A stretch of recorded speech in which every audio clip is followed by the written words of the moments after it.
দর্শক আমন্ত্রণ জানাচ্ছি যমুনা টেলিভিশনের বিশেষ আয়োজন ডক্টর অন কলে। আপনাদের স্বাস্থ্য বিষয়ক নানান প্রশ্ন আর সেসব কিছুর তাৎক্ষণিক সমাধান নিয়ে আমাদের এই আয়োজন। আপনাদের সাথে পুরো আয়োজন জুড়ে সাথে আছি আমি ডাক্তার সিদ্রা ইকবাল। আমাদের এই আয়োজনে থাকছেন দেশ বরেণ্য আর আধুনিক চিকিৎসা বিজ্ঞানে দক্ষ চিকিৎসকরা। এবং দর্শক, আজ আমাদের আলোচনার বিষয় মেরুদণ্ডের ব্যথার কারণ এবং তার প্রতিকার।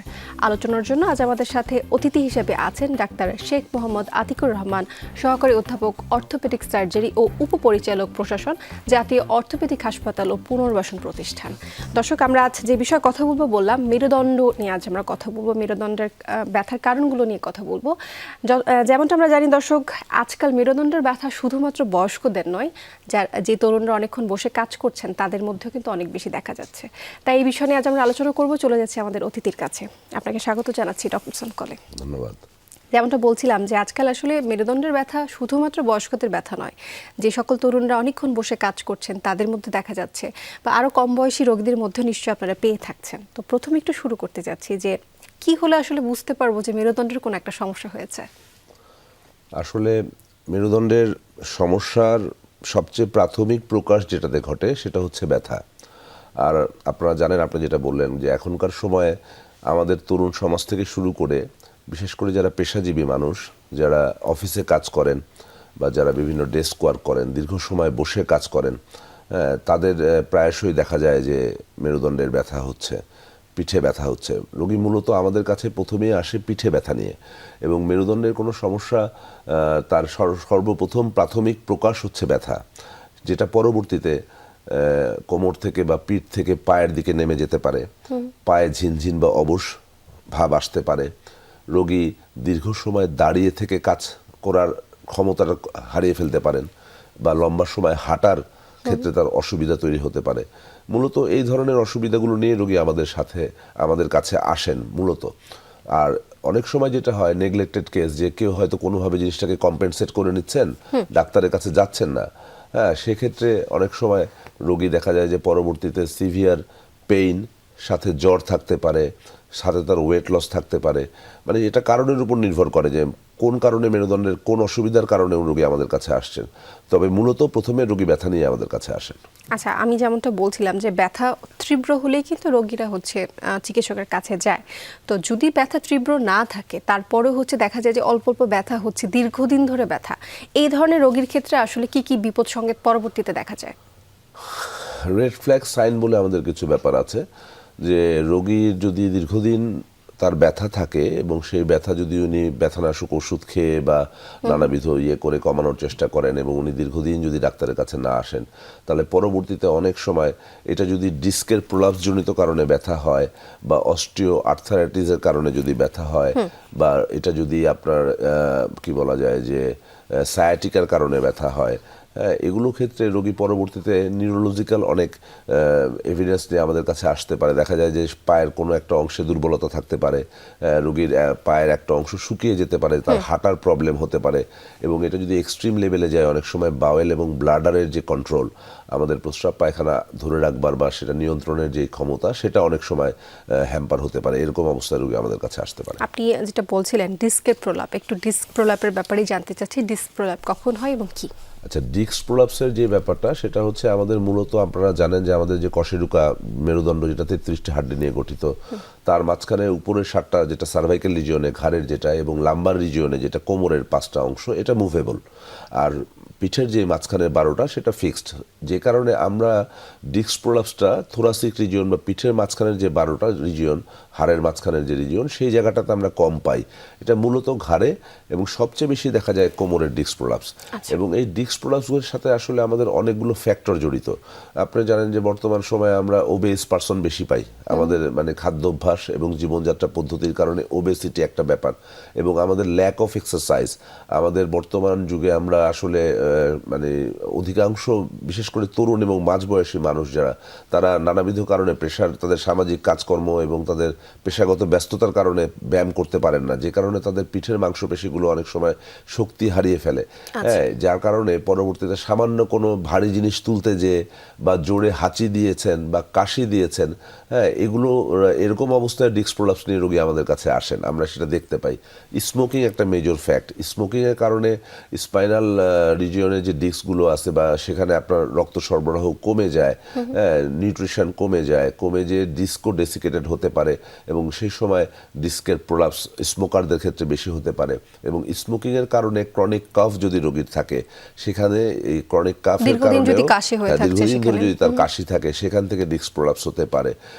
হঠাৎ করে ভারী কোনো জিনিস তুলতে গিয়ে ডিস্ক প্রলাপস হতে পারে এবং দীর্ঘ সময় যারা গরিব মানুষ যারা বোঝা তোলার কাজ করেন, দীর্ঘদিন ধরে যারা বোঝা তোলেন, যেমন আপনার যারা ওই যে ইট খোলায় কাজ করেন বা বড় কোনো কোম্পানিতে যারা বা বড় কোনো ইন্ডাস্ট্রিতে যারা কাজ করেন, দীর্ঘ সময় বা দীর্ঘদিন ধরে যারা ভারী বোঝা বহন করেন তাদের ক্ষেত্রে ডিস্ক প্রলাপসের ঘটনা ঘটতে পারে। আমরা এই বিষয় নিয়ে আরো বিস্তারিত আলোচনা করব। এই মুহূর্তে একটা বিরতির সময় হয়েছে, এরপর আবারও ফিরছি। দর্শক, সময় হচ্ছে একটু বিরতির পরে আবারও ফিরবো, সাথেই থাকুন। দর্শক, আরো একবার স্বাগত জানাচ্ছি ডক্টর সান কলে। আমরা মেরুদণ্ড সমস্যা নিয়ে কথা বলছি এবং তার সমাধান নিয়ে কথা বলছি। এই বিষয়ে কথা বলবার জন্য আজ আমার সাথে আছেন ডাক্তার শেখ মোহাম্মদ আতিকুর রহমান। আমরা একটু আগে ডিস্ক প্রোল্যাপস নিয়ে কথা বলছিলাম। একটু আগে আপনি আরেকটা বিষয় বলছিলেন যে আমাদের তরুণরা কিন্তু হচ্ছে দেখা যায় এক্সারসাইজ, ল্যাক অফ এক্সারসাইজ রয়েছে, হাঁটা চলাটা একটু কম করছেন বা ধূমপানজনিত যাদের অভ্যাসগুলো রয়েছে তাদের ক্ষেত্রে কিন্তু এটা একটু বেশি দেখা যায় বা হলে আরও বেশি ভয়াবহ আকারে আসে। তো একটু তাদের জন্য আপনার কি পরামর্শ থাকবে যাতে এই ধরনের রোগে তারা না ভোগেন, সেক্ষেত্রে আপনি কি বলবেন? আমার প্রথমে যেটা বলা দরকার সেটা হচ্ছে যে আমাদের বাঙালিরা আমরা আসলে মানে ব্যায়ামের ব্যাপারে আমাদের একটু আলস্য আছে। হ্যাঁ, তো আমার মনে হয় যে আমাদের সবার মাঝ বয়স বা তরুণ বয়সে যারা আমরা আছি প্রত্যেকেরই একটু স্বাস্থ্য সচেতনার জন্য ফ্রি হ্যান্ড কিছু এক্সারসাইজ দরকার আছে এবং ব্যাক মাসল স্ট্রেনদেনিং কিছু এক্সারসাইজ আছে, সেগুলো যদি আমরা নিয়মিতভাবে করতে পারি এবং আমাদের বর্তমান সময়ে রাত জাগার একটা প্রবণতা থাকে, হ্যাঁ, এবং দীর্ঘ সময় যদি আমরা দীর্ঘদিন ধরে যদি রাত জাগে এবং দেরি করে ঘুম থেকে উঠি তাহলে দেখা যায় আমাদের স্থূলতা বা ওজন বৃদ্ধির একটা ব্যাপার থাকে এবং সেক্ষেত্রে ওজন বৃদ্ধি যখন ঘটে তখন স্পাইনের উপর বাড়তি চাপ পড়ে। তো সেই ক্ষেত্রে স্পাইনের পার্শ্ববর্তী যে অংশ আমাদের প্যারাস্পাইনাল মাসল, স্পাইনের দুই পাশের যে মাংসপেশি, সেটাকে শক্তিশালী করার জন্য সবচেয়ে সহজ ব্যায়াম হচ্ছে সাঁতার। প্রতিদিন যদি কিছু সময় সাঁতার কাটা যায়, আর সাঁতার কাটার সুযোগ যদি না থাকে সেক্ষেত্রে আমরা যদি প্রতিদিন অন্ততপক্ষে ন্যূনতম 45 মিনিট একটানা সমান রাস্তায় হাঁটতে পারি, সেটাও আমাদের প্যারাস্পাইনাল মাসলকে অনেক শক্তিশালী করতে পারে। এটা আমরা মানে কোনো ইনস্ট্রুমেন্ট ছাড়াই সাধারণ ব্যায়ামের কথা বলছি। এছাড়া ইনস্ট্রুমেন্টাল আর অনেক ব্যায়াম আছে। জিমে যাওয়ার একটা প্রবণতা এখন তৈরি হয়েছে, এটা একটা ভালো দিক। আমরা জিমে যেও কিছু ব্যাক মাসল স্ট্রেনথেনিং এক্সারসাইজ করতে পারি। স্থূলতা পরিহার করার জন্য আমরা ফাস্ট ফুড, জাঙ্ক ফুড এগুলো একটু অ্যাভয়েড করতে পারি। সুগার জাতীয় খাবার যেগুলো, সেগুলো আমরা যদি পরিহার করতে পারি এবং আমাদের খাবারের মধ্যে যদি আমরা দেখা যায় যে আমাদের বর্তমান সময়ে তরুণ প্রজন্মের মধ্যে খাবারের নির্দিষ্ট কোনো টাইম নাই। হয়তো কেউ কোনোদিন রাতের বেলা 8টার সময় খাচ্ছে, আর রাত্রে 12টার সময় খাচ্ছে, আবার 1টার সময় খাচ্ছে। আমরা যদি 3 বেলার আহারটাকে একটা নির্দিষ্ট সময়ের মধ্যে আনতে পারি এবং সেই খাবারের ভিতরে আমরা যদি মানে জাঙ্ক ফুড জাতীয় খাবারগুলোকে পরিহার করে সবজি, প্রোটিন এগুলো একটু বাড়াতে পারি, হ্যাঁ, এবং আমরা যদি তাড়াহুড়া করে না খাই, স্বল্প সময়ে হেলদি লাইফস্টাইলটা যদি মেইনটেইন করতে পারি, সাথে এক্সারসাইজ যদি করতে পারি, সেক্ষেত্রে অবশ্যই এই ধরনের সমস্যা থেকে আমাদের তরুণ সমাজ যারা রয়েছেন তারা ভবিষ্যতে এই ধরনের সমস্যা পড়বেন না। এবার একটু চলে আসতে চাচ্ছি, ধরুন হচ্ছে যে কারো মেরুদণ্ডের ব্যথা নিয়ে আপনার কাছে এসেছে, তরুণ যারা রয়েছেন তাদের মধ্যে যদি ডিস্ক প্রোল্যাপস হয়ে যায়, সেক্ষেত্রে কি ওষুধের মাধ্যমে কি ঠিক করা সম্ভব নাকি পরবর্তীতে সার্জারি করতে হতে পারে? ডিস্ক প্রোল্যাপসের ব্যাপারটা আসলে মানে এটা যদি আমরা মেডিকেল টার্মিনোলজিতে দেখি, এটার বেশ কয়েকটা ধাপ আছে। হ্যাঁ, ডিস্ক অনেক সময় বাল্জ হয়ে যেতে পারে, ডিস্ক অনেক সময় ডেসিকেটেড হতে পারে, ডিস্ক অনেক সময় প্রোট্রুশন হতে পারে বা ডিস্ক এক্সট্রুটেড মানে সব পরিপূর্ণভাবে বের হয়ে আসতে পারে। হ্যাঁ, আমাদের যে মেরুদণ্ড সেখানে যে ক্যানেল থেকে বের হয়ে আসতে পারে।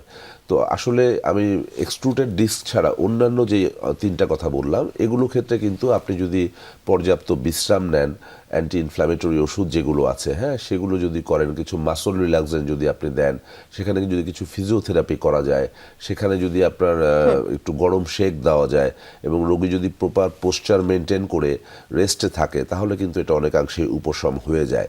হ্যাঁ, এবং কিছু কিছু ক্ষেত্রে আমাদের পিঠে ব্যথা, ডিস্ক প্রোল্যাপস জনিত কারণে যে পিঠে ব্যথা, তার 90 থেকে 95% কনজারভেটিভলি ভালো হয়ে যায়। হয়তো আমরা অপারেশন 5 থেকে 10 ভাগ ক্ষেত্রে অপারেশনের প্রয়োজন পড়ে। আচ্ছা, এখন ভিটামিন ডি ডেফিসিয়েন্সি অনেক বেশি বেড়ে গিয়েছে, বিশেষ করে যাদের এই ধরনের জয়েন্টে ব্যথা বা আর্থ্রাইটিসের সমস্যা, মেরুদণ্ড সমস্যা, তো তাদের মধ্যেও কিন্তু এখন ভিটামিন ডি ডেফিসিয়েন্সি অনেক হারে বাড়ছে। তো এটার জন্য আপনি কি বলবেন যে এটার কারণে কি এখন মানুষের মেরুদণ্ডের ব্যথা হার কি বেড়ে গিয়েছে নাকি অন্য কোনো আরো কারণ রয়েছে? এটা একটা অন্যতম কারণ ভিটামিন ডি ডেফিসিয়েন্সি, কারণ বর্তমান সময়ে আমরা দেখা যায় যে আপনার মানে আমাদের সানলাইটের এক্সপোজার সানলাইটের এক্সপোজারটা বিশেষ করে মধ্যবিত্ত এবং উচ্চবিত্ত যারা আছে তাদের খুবই কম। তো সানলাইটের এক্সপোজার আমাদের জরুরি। আমাদের প্রতিদিন কিছু সময় অন্তত পক্ষে 20-25 মিনিট সময় গায়ে রোদ লাগানো দরকার, এবং একই সঙ্গে ফিজিক্যাল অ্যাক্টিভিটিস, ব্যায়াম, হ্যাঁ, সেটা ধারাবাহিকভাবে। অনেকেই বলে যে আমি তো হাঁটি, আমি হেঁটে আমার মেয়েকে নিয়ে স্কুলে যাই, ছেলেকে নিয়ে স্কুলে যাই। আসলে ধারাবাহিকভাবে আপনি যদি একটানা 45 মিনিট বা 50 মিনিট না হাঁটেন, তাহলে যেই লক্ষ্য আমাদের ভিটামিন ডি অ্যাবজর্পশনের জন্য বলেন, বা আমাদের ব্যাক মাসলকে শক্তিশালী করার জন্য বলেন, বা মাংসপেশিতে রক্ত চলাচল বৃদ্ধির জন্য যে জিনিসটা দরকার, সেটা অ্যাচিভ হয় না। যে কারণে আমাদেরকে ব্যায়ামের নিয়তেই ব্যায়াম করতে হবে এবং হাঁটার নিয়তেই হাঁটতে হবে, এবং সেটা একটা নির্দিষ্ট সময় ধরে, প্রায় নির্দিষ্ট ডিউরেশনে সেটা করতে ন্যূনতম হবে। 40 থেকে 45 মিনিট হাঁটা খুব দরকার। আচ্ছা, মেরুদণ্ডজনিত সমস্যা এড়ানোর জন্য এই যে একটা বসার পশ্চার আছে, বিশেষ করে অর্থোপেডিক সার্জনরা এই ধরনের কথা বলে থাকেন যে সঠিক ভঙ্গিতে বসতে হবে, অবশ্যই। সঠিক ভঙ্গিতে ঘুমাতে হবে। একটু সঠিক ভঙ্গিতে আসলে কি সেটা একটু জানতে সঠিক চাই। ভঙ্গির যে ব্যাপারটা হচ্ছে, সেটা হচ্ছে আপনি ঝুঁকে যদি কাজ করেন আপনার, এবং আপনি জানেন এখন আমাদের যে চেয়ারগুলো মানে আমরা ব্যবহার করি অফিসে, অধিকাংশ ভালো কোম্পানির চেয়ারগুলো সেভাবে সঠিক পোস্টার মেনটেন করে বসার জন্য তৈরি করা, সেই চেয়ারগুলো ব্যবহার করতে হবে। আপনি সামনের দিকে দীর্ঘ সময় ঝুঁকে কাজ করতে পারবেন না। হ্যাঁ, এবং আমরা মোবাইল বর্তমান সময়ে ডিভাইসে প্রচুর সময় কাটাই, ল্যাপটপ এবং মোবাইলে। তো ল্যাপটপ বা মোবাইল আমরা যখন দেখব ঘাড় ঝুঁকিয়ে বা পিঠ ঝুঁকিয়ে যদি আমরা সেটা করি, তাহলে সেটা আমাদের মেরুদণ্ডের ব্যথার কারণ হিসাবে পরবর্তীতে আবির্ভূত হবে। যে কারণে আপনি বলা হয়, যেমন ল্যাপটপ যখন ব্যবহার করবেন সেটা আই লেভেলে যদি আমরা ইউজ করতে পারি, সেটাকে যদি আমরা ঝুঁকে না ব্যবহার করি, তাহলে কোনো সমস্যা হবে না। কিন্তু যদি আমরা দীর্ঘ সময় ঘাড় ঝুঁকিয়ে পিঠ ঝুঁকিয়ে আমরা মোবাইল ব্যবহার করি, ল্যাপটপ ব্যবহার করি, সেটা ঠিক হবে না। এবং একই সঙ্গে টানা বসে না থেকে আপনাকে উঠতে হবে। আপনি বসে আছেন 45 মিনিট বা 1 ঘন্টা, আপনি একটু দাঁড়াবেন, 3-4-5 মিনিট একটু আপনি দাঁড়ালেন বা একটু হাঁটলেন, তারপর আবার বসলেন।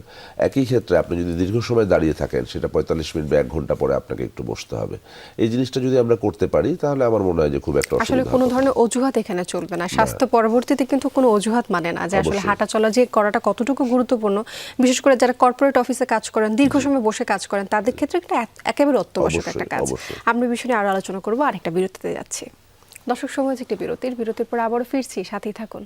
আরও একবার স্বাগত জানাচ্ছি ডক্টর সন কলে। আমরা মেরুদণ্ডজনিত সমস্যা নিয়ে কথা বলছি, এবং এই বিষয়ে কথা বলবার জন্য আমার সাথে আছেন ডাক্তার শেখ মোহাম্মদ আতিকুর রহমান।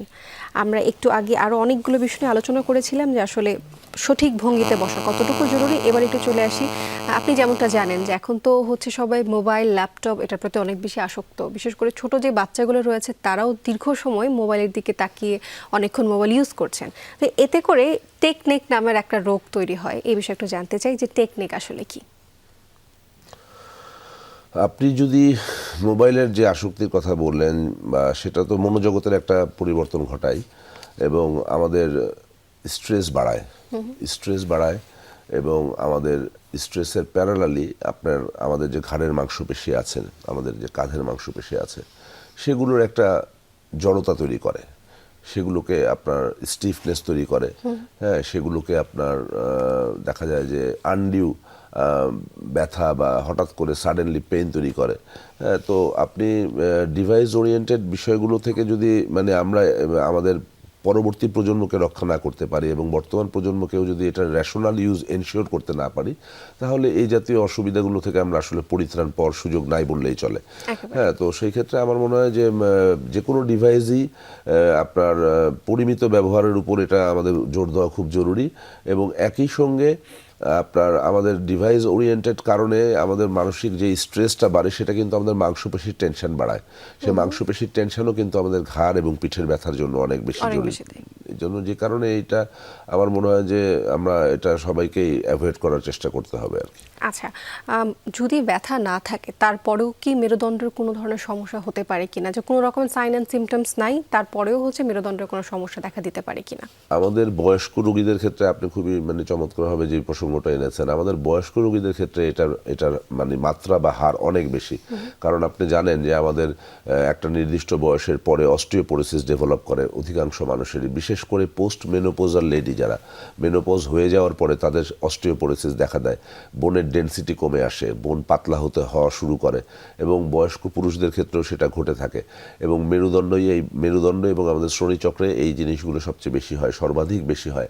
এবং এটা অনেক সময় দেখা যায় যে রোগী এটার জন্য কোনো রকম অসুবিধা প্রথম অনুভব দিকে করছে ফিল না। করেন না। হ্যাঁ, আচ্ছা। একটা সময় যে কখন ফিল করেন এবং এটা ইনসিডেন্টালি ধরা পড়ে। হয়তো রোগী দেখা গেছে সামান্য একটু আঘাতেই পড়ে গেছেন, তার শ্রোণীচক্র ভেঙে গেল, তার হিপ জয়েন্ট ভেঙে গেল, তার স্পাইন ভেঙে গেল। হ্যাঁ, এবং সেটা কিন্তু এই অস্টিওপোরোসিসের কারণে হয়। তো যে কারণে আমাদের এই পিঠের যেই মাংসপেশিগুলো, যেগুলো পিঠের যে হাড় যেগুলো আছে, সেগুলোর যদি আমরা প্রপার যত্ন নিতে না পারি, আমরা যদি আমাদের অল্প বয়সে, মাঝ বয়সে আমাদের মেরুদণ্ডের হাড়কে মজবুত করার জন্য যে জীবনযাত্রা পদ্ধতি বা যে ব্যায়াম দরকার, যে খাদ্যাভ্যাস দরকার, সেগুলোর দিকে যদি আমরা মনোযোগী না হই, তাহলে পরিণত বয়সে বা বার্ধক্যে যে আমরা এই অস্টিওপোরোসিসে আক্রান্ত হব। এবং এই অস্টিওপোরোসিসের সিকুয়েলি হিসেবে আমরা কম্প্রেশন ফ্র্যাকচার নিয়ে অনেক রোগীকে আমাদের কাছে আসতে দেখি, যে সামান্য একটু পা পিছলে হয়তো পড়ে গেছে, তার মেরুদণ্ডের হাড্ডি ভেঙে গেছে, এবং সেই হাড্ডি ভেঙে যে স্পাইনাল কর্ডের উপরে প্রেশার নিয়ে রোগী আমাদের সেটার কাছে আসে। থেকে বাঁচার জন্য কি আগে থেকে কোনো পরীক্ষা নিরীক্ষা করা যেতে পারে কিনা, যে আসলে এই ধরনের সমস্যা আমাদের আছে? বোন মিনারেল ডেনসিটি, এটা আমাদের বাইরের দেশে রুটিনলি পরীক্ষা করা হয় 50-এর পরে, যেটা আমাদের দেশে আসলে সেভাবে আমরা এখনো ইউজ টু না।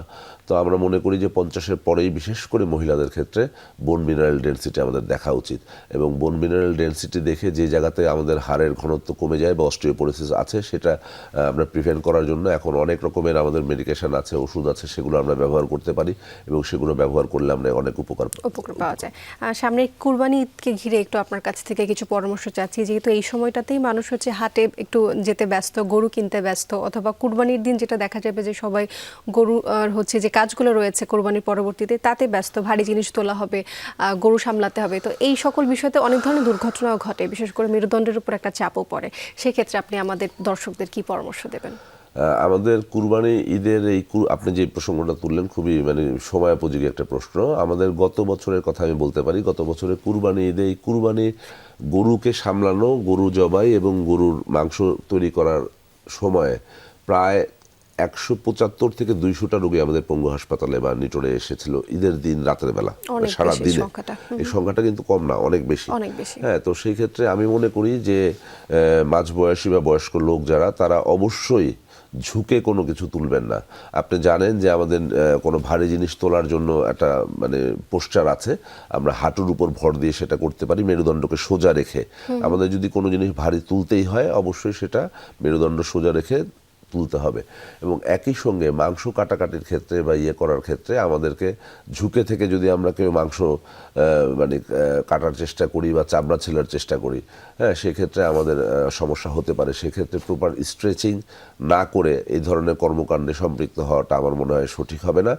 আর একই সঙ্গে তাড়াহুড়া না করে এবং হঠাৎ করে, আমরা যেটা হয় আমাদের দেশে, এটা একটা বড় প্রবলেম। এটা আমি মনে করি যে এটা অবতার সামনে বিশ্বকাপ আসতেছে, আমাদের দেশে দেখবেন যে বিশ্বকাপ আসলে আমরা হঠাৎ করে খেলতে নেমে যাই। হ্যাঁ, আমাদের যারা পেশাদার খেলোয়াড়, তারাও কিন্তু আপনার প্রত্যেক খেলার পূর্বে 1-1.5 ঘন্টা গা গরম করেন। গা গরম মানে কি, স্ট্রেচিং করেন। স্ট্রেচিং করে তারা খেলা শুরু করেন। আর আমাদের দেশে দেখা যায় আমাদের উত্তেজিত যারা সমর্থক আছে, তারা একটা খেলার পরে বয়স্ক মানুষ, মাঝ বয়স্ক মানুষ নেমে গেলেন খেলতে। হ্যাঁ, কুরবানির সময়ের ব্যাপারটা ওরকম। সারা বছর আমরা কোনো রকম স্ট্রেচিং নাই, কোনো রকম ব্যায়াম নাই, হঠাৎ করে কুরবানির দিনে আমরা যদি এত প্রেশার নিয়ে ফেলি বা এত কাজের চাপ একদিনে নিয়ে ফেলি, সেটা কিন্তু আমাদের পিঠের মাংসপেশি সহ্য করতে পারবে না। বিশেষ করে যারা বয়স্ক রয়েছেন বাসায়, তাদের জন্য কিন্তু বাড়তি সতর্কতা একেবারে প্রয়োজন আছে। আপনি যেমনটা বলছিলেন যে তাদের মধ্যে কিন্তু অস্টিওপোরোসিসের সংখ্যাটা এখন অনেক বেশি হারে বেড়ে গেছে। তাই 19 থেকে 20 হয়ে গেলে কিন্তু বড় ধরনের সমস্যা হয়ে যেতে পারে। সেই ক্ষেত্রে আশা করছি এখন যারা আমাদেরকে শুনছেন, তারা এই বিষয় নিয়ে সতর্ক হবেন। আপনাকে অসংখ্য ধন্যবাদ জানাচ্ছি আমাদের সাথে যুক্ত হওয়ার জন্য। আপনাকেও ধন্যবাদ জানাচ্ছি। ধন্যবাদ। দর্শক, এই ছিল আজকের আয়োজন। আমাদের সাথে থাকার জন্য অসংখ্য ধন্যবাদ আপনাদের।